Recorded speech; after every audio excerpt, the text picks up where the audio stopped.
ADEC stands for Advocacy, Disability, Ethnicity, Community. It is an advocacy organisation that only works on issues relating to people with disabilities from different ethnic backgrounds. Now, there are three essential things that ADEC does. The first thing is that we empower people to make their own choices so they can make the decisions about their lives.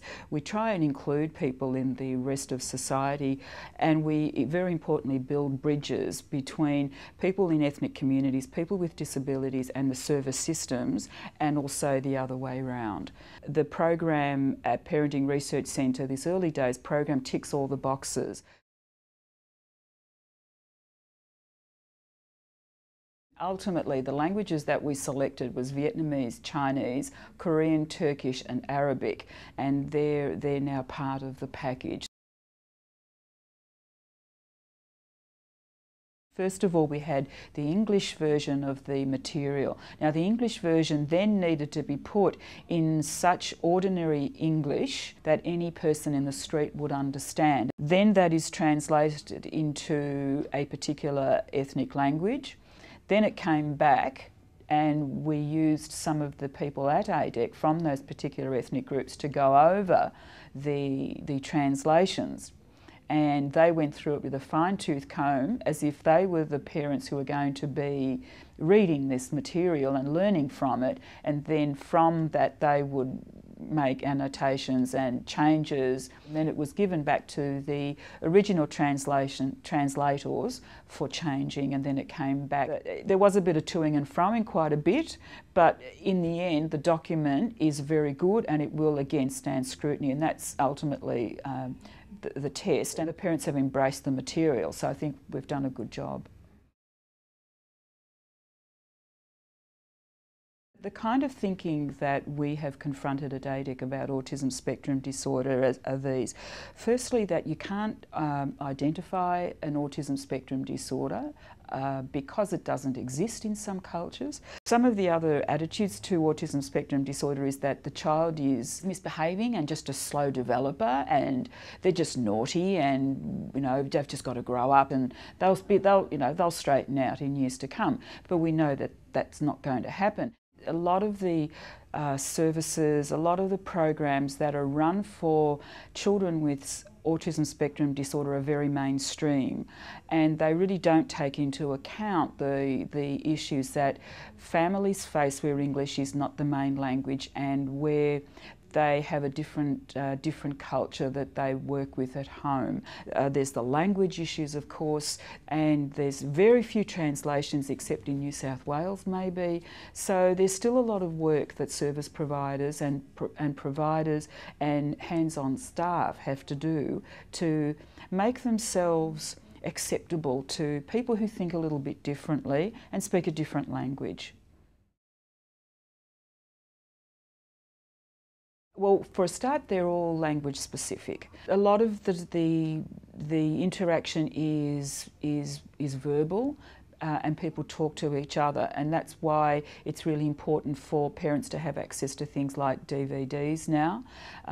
Some written material, but we find that there is a reasonably high level of illiteracy within particular languages, and so the written material is not. It doesn't really work. And letting the families talking about the experiences and what autism spectrum disorder is and what it means for them. It's very important for parents to get together and talk about the issues that they face, because they're all individuals and the families are all different. Now, they all learn from each other. They go into an environment where they are safe. Things like stigma and shame are not that important then. It just disappears. They learn about different behaviour management techniques, how to modify behaviour, the trigger points of behaviour. They learn from each other's experiences, because some might suffer and be quite anguished about a particular aspect of the autism spectrum disorder. Another parent might have a very easy, practical way of dealing with it. And so for parents to support each other is really valuable, because it takes away that feeling of isolation, and they know that they're not in it on their own, that they are a telephone away from other people in the group, but also they are a telephone away from good early intervention providers.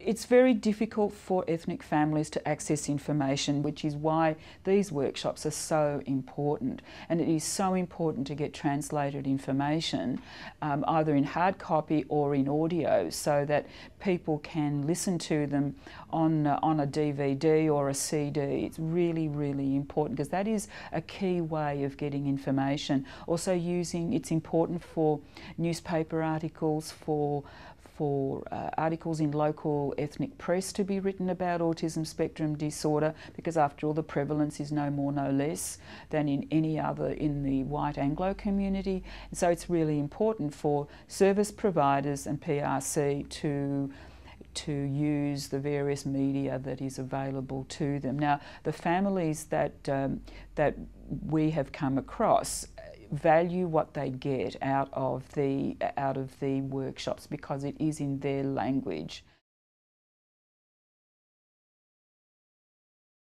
The most important thing is that they are empowered to make choices, that they know they can make choices for their child.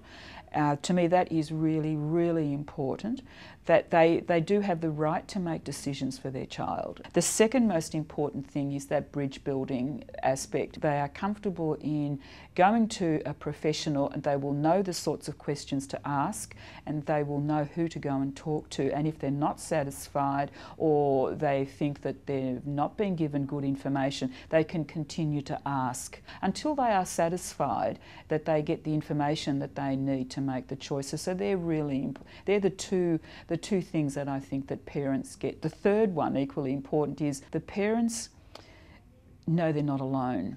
And while the autism spectrum disorder will be there forever, that there is light at the end of the tunnel, and they can enjoy their child, and they can have hopes and aspirations for their child, that life is not lost, that they can still have the same hopes and dreams, maybe in a bit of a modified way, but like every parent, they can still have hopes and dreams for their child.